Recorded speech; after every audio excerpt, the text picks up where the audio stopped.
Renan, o que você faria para melhorar realmente a economia? Eu vejo um Brasil muito assimétrico em regiões ricas, onde tem o agro, por exemplo, mas nessa mesma região também tem as pessoas muito pobres, no Nordeste outra realidade, Minas Gerais outra realidade, em São Paulo aqui temos outra realidade. É um Brasil muito diferente,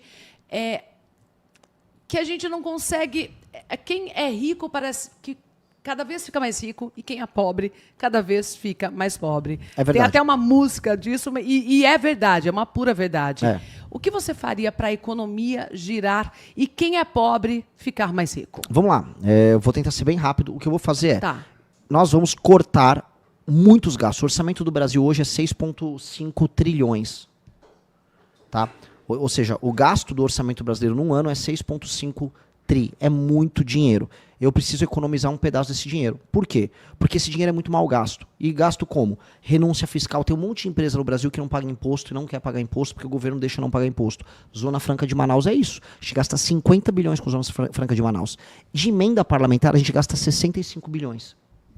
Tá? Ou seja, tem 100 bilhões só de Zona Franca de Manaus e emenda parlamentar. A gente tem gastos, fraudes no BPC, fraudes no Bolsa Família, gastos excessivos com penduricalho e supersalário do judiciário, que é o judiciário mais caro do mundo. A gente tem... há uma indexação, e a gente precisa ser mexida, do valor do salário mínimo com o valor do BPC, o que é incorreto, porque quem está trabalhando e tem um aumento de produtividade não pode ser refletido em quem não está trabalhando. Então, corrigindo essas distorções, eu vou economizar 250 bilhões por ano. Com esses 250 bilhões, eu começo a equilibrar as contas públicas. Equilibrando as contas públicas, ou seja, o Estado deixando de gastar tanto, os juros pode baixar. Os juros baixando, eu economizo mais 300 bilhões, por aí, 50 bi para cada ponto da taxa Selic. Com isso, sobra muito dinheiro para eu cortar imposto, e aí as pessoas, como o dinheiro vai ficar mais barato que os juros baixou, as pessoas vão consumir mais. E aí eu vou fazer uma série de reformas que a gente chama de reformas microeconômicas. São reformas que deixam a nossa economia mais competitiva. Se você quiser abrir uma empresa, uma pequena fábrica, uma startup, se você quer abrir um comércio, vai ficar mais fácil. Se você quer contratar e demitir, vai ficar mais fácil. E aí a gente começa a competir novamente com Vietnã, com China e com outros países fazendo produtos e serviços de qualidade. Fazendo essas medidas todas, a gente começa a enriquecer. Aí você vai falar, desigualdade regional, Nordeste. Pois bem, o Nordeste tem condição de se desenvolver. O agro dá para chegar no Nordeste e gerar empregos no Nordeste. E eu vou fazer no Nordeste uma coisa que chama Zona Econômica Especial. Nós vamos pegar empresas que hoje estão na China produzindo para os Estados Unidos e para a Europa, produtos industrializados, e eu vou trazer empresas que façam isso, vou colocar no Nordeste sem pagar impostos, e elas vão só exportar, para não destruir o resto de produção que nós temos no Brasil. Exportar para o primeiro mundo, igual a China fez. Vamos trazer essas empresas e vamos começar a industrializar o Nordeste. Vamos levar data center para o Nordeste, fazer energia desenvolvida, isso lá. O Nordeste se desenvolve lá, o que acontece? O governo pode parar de investir tanto no Nordeste e voltar a investir aqui no Sul-Sudeste. Tá. Aqui a gente foi esquecido. Só para lembrar aqui, para todo mundo que está assistindo, nós, em São Paulo, pagamos boa parte da conta, mas o dinheiro não volta para cá. São Paulo, em alguma medida, é roubado pelo governo federal. Depois a reforma ficou mesmo. É roubado. E, como é roubado, nós temos que resolver de vez o Nordeste para voltar também a focar na nossa região. Tá. Tudo isso seria um Brasil ideal. É um Brasil... lá... Um Brasil justo. Justo, vamos usar essa palavra. Você chega lá na presidência, pré-candidato, passa a ser presidente da República. Como enfrentar o Congresso daí para mudar tanta lei? Você já pensou nessa articulação, Renan? Sim. O Congresso Nacional,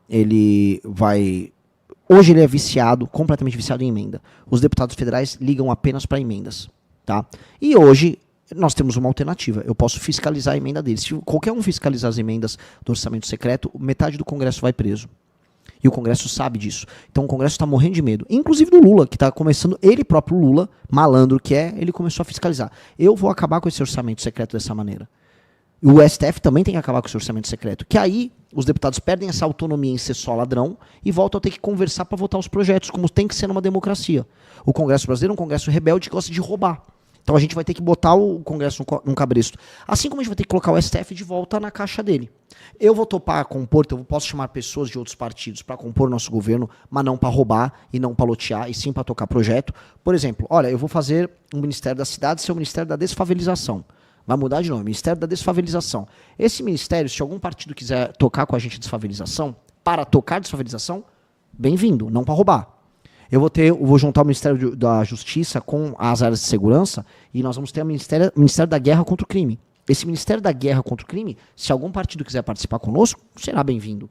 Então a gente vai compor, mas não compor na roubalheira. E, como recado para todos, eu não vou querer me reeleger. Eu quero ganhar a eleição para não me reeleger. Eu quero fazer essas medidas que eu falei para você, que mudam o Brasil, e vai mudar tanto o Brasil que eu nem preciso estar lá outro mandato. Mas o seu plano é para longa data. Para sempre. E aí eu vou torcer para eleger o Kim Kataguiri, por exemplo, meu deputado menino brilhante. Pessoas do seu partido isso, que mas tenham a mesma mentalidade. Isso, eu não quero ficar preso ali dentro nessa mentalidade de tipo, correr para se reeleger, porque aí todo mundo vira só populista. Eu quero ser um presidente que vai fazer todas as medidas que vão fazer o Brasil ficar muito sério e entrar para a história como um cara que mudou de vez o Brasil. Tá. E se essas medidas passarem, o Brasil vai ser um país sério, rico e poderoso. Renan, você cria um movimento lá, o maior movimento contra a Dilma, que causou daí o impeachment da Dilma. Você não é Lula. Com certeza você não é esquerda. Não sou.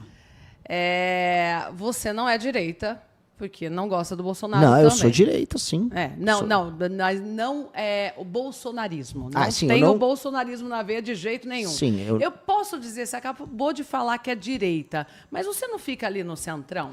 Não, centrão é uma coisa muito clara. Centrão é o político que não tem opinião e ele está na política para ganhar dinheiro.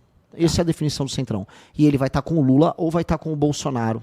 Na verdade, a diferença minha pro Centrão é o seguinte: se tem um governo do Lula, o Centrão tá dentro. Se tem um governo do Bolsonaro, o Centrão tá dentro. Qual a minha diferença? É que se tem um governo do Lula, eu tô fora, eu sou oposição. Se tem um governo do Bolsonaro, eu tô fora, eu sou oposição. Por quê? Porque são dois corruptos.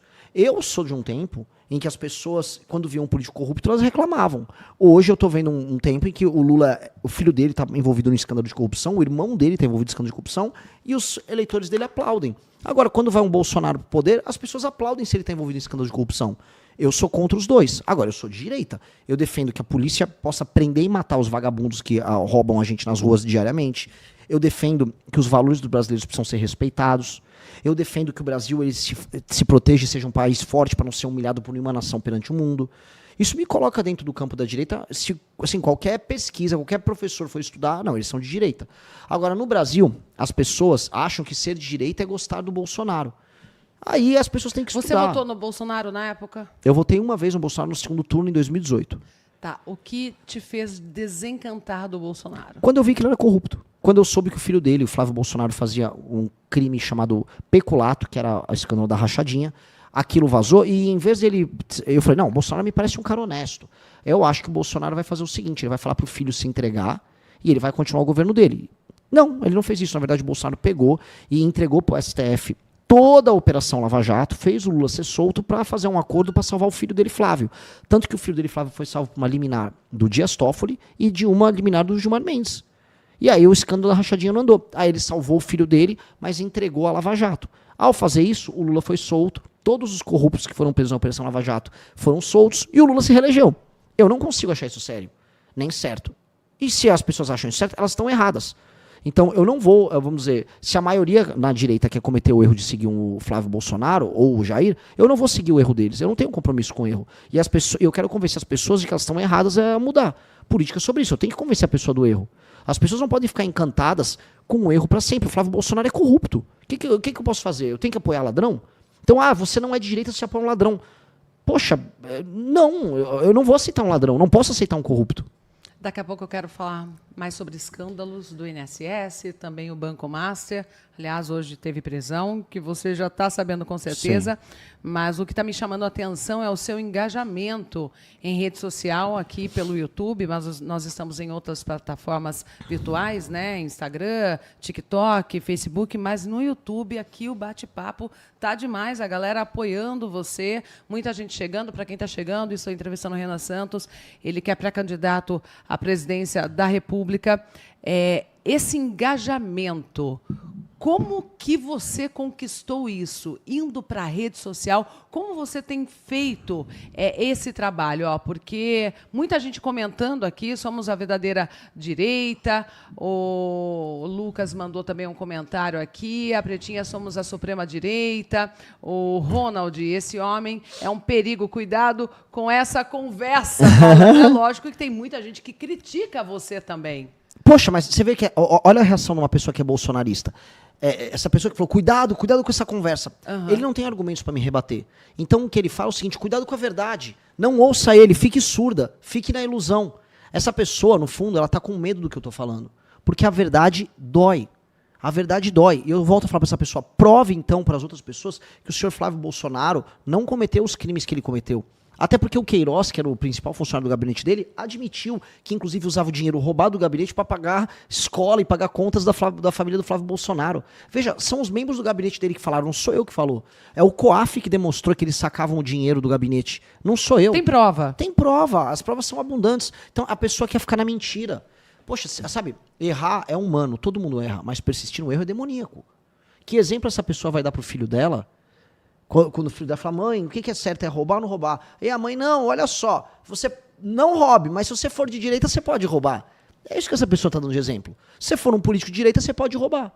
Poxa, é isso ser conservador? É isso defender a família? E a galera vai falando aqui, a verdade dói, jovem, tire seu título de eleitor para pensar no futuro, a galera apoiando também, muito apoio. Como você vem conquistando esse apoio com tão pouco tempo de partido formado, mas com um movimento grande, que já vem há muitos anos? É uma boa pergunta, tá? Nem eu sei. Mas a verdade, assim, eu suspeito. A verdade, ela incomoda, mas ela arrebata também. A verdade, quando ela bate no coração de uma pessoa que está aberta a ouvir, ela conquista. E as pessoas veem sinceridade no que eu falo. Eu vim aqui e eu estou falando coisas que eu posso perder votos. Tem, às vezes, também uma pessoa de direita que gosta do Bolsonaro e fala, pô, mas esse cara aí não gosta. Você é radical. Isso eu já vi. Você fala o que tem que falar. Isso. Sem papas na língua. É radical no sentido de ir na raiz do problema. É corajoso. Isso. Eu sou conciliador, só que eu não vou mentir. Então eu vou ser honesto com você, mesmo que isso me custe algo. E eu acho que ao falar dessa maneira, eu acho que isso chega no coração das pessoas. As pessoas falam, tá aí, eu vou ouvir esse cara. Porque esse cara está disposto a perder naquilo que ele acredita. Uma dica que eu dou para todo mundo é, todo político que fala o que você gosta de ouvir, e cuja palavra soa como música para o teu ouvido, você tem que desconfiar. Principalmente em época de eleição. Sempre. Dona Maria, sim. Isso. Eu vou te ajudar, eu vou construir um hospital, eu vou regularizar isso. Eu não caio mais nessa. Não pode cair. O político bom é o que vai virar e vai falar pra você uma coisa que você não gosta e ele vai sustentar isso pra você. E tem que ser honesto. E tem que ser honesto. Não dá pra fazer isso. Não dá pra isso. fazer, exato. Porque, por exemplo, o Lula fica dando coisa pros outros. Eu vou te dar agora um botijão de gás. Não, eu vou te dar energia. O Lula tá mentindo. Vou dar um exemplo como ele tá mentindo. O Lula tá dando botijão de gás e energia elétrica pras pessoas de graça. Nunca é de graça. Ele dá isso com uma mão. Mas com a outra mão, ele agora aumentou o imposto sobre produto eletrônico. Então, se a pessoa for comprar um celular, ela vai pagar mais imposto, e é o imposto que está sustentando no fim do dia o botijão de gás que ele está dando. Ou seja, é tudo mentira. É dar com uma mão e tirar com a outra. Eu não vou virar para a pessoa e falar, eu vou te dar um botijão de gás. Eu vou falar, eu não vou te dar um botijão de gás. Eu vou fazer você ganhar dinheiro para você não precisar receber um botijão de gás. É um absurdo, em pleno século XXI, a gente está falando em dar botijão de gás para os outros. O mundo está falando de inteligência artificial, automação. Os países grandes estão indo para a Lua. Os Estados Unidos vão para Marte com a SpaceX e a gente está falando em dar botijão de gás. Pô, é uma vergonha. Bolsa Família, você acredita que o povo ficou acomodado? Olha só, eu acredito que o povo ele começou a achar que isso é um direito e elas se adaptaram a esse direito de modo a vida deles ser, vamos dizer, um misto de fazer um bico e ganhar um Bolsa Família, ter um parente que recebe um empreguinho numa prefeitura. Ter mais um filho. Às vezes, exato, isso acontece. No Maranhão isso acontece muito. Eu vou lá pro Maranhão, eu vi isso no Rio Grande do Norte. E não é que assim que as pessoas vão tendo filhos para receber, mas teve um, soma aqui, soma com a aposentadoria da avó, mora todo mundo junto. Ou seja, o Bolsa Família e o assistencialismo criaram, vamos dizer, nas pessoas um estilo de vida em que, sei lá, 70% dos recursos vêm de algum auxílio do governo, 30% vem do trabalho. Qual o problema desse modelo? Que alguém está pagando isso. E sabe quem está pagando? O motoboy que está fazendo entrega, o entregador, o motorista de Uber. Alguém está ralando para outra pessoa ganhar um benefício. E esse outro alguém, na maior parte dos casos, sabe o que é? É pobre. Tem um pobre trabalhando para outro pobre trabalhar menos. Isto, para mim, é errado. E é mexer na ferida, Renata. Lógico, eu vou perder voto falando isso. Eu vou perder voto. Você vai mexer numa ferida muito grande. Sim. Só que o que eu digo? Olha, se você é um homem e uma mulher jovem, saudável, que está recebendo Bolsa Família, o que eu vou fazer é o seguinte, quando você for no CRAS para pegar o seu cartãozinho e receber o Bolsa Família, eu vou te convidar para uma frente de trabalho. todos os municípios têm concentração de pessoas no Bolsa Família, nós vamos montar frente de trabalho. Você vai ganhar até um pouco a mais, só que você vai fazer coisas. Vamos fazer frente de trabalho em infraestrutura, alguns de limpeza. Trabalha. Ocupa a tua mente, sai de casa, participe de um trabalho com outras pessoas. Isso é uma coisa boa, vai te fazer bem para sua cabeça e para sua autoestima.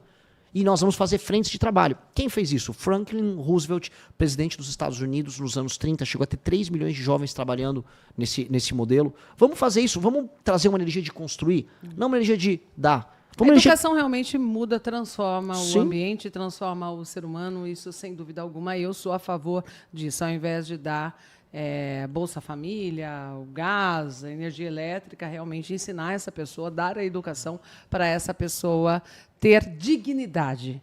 Sim, e meios para ela trabalhar. Meios. O Estado hoje, você tem municípios inteiros que não têm trabalho.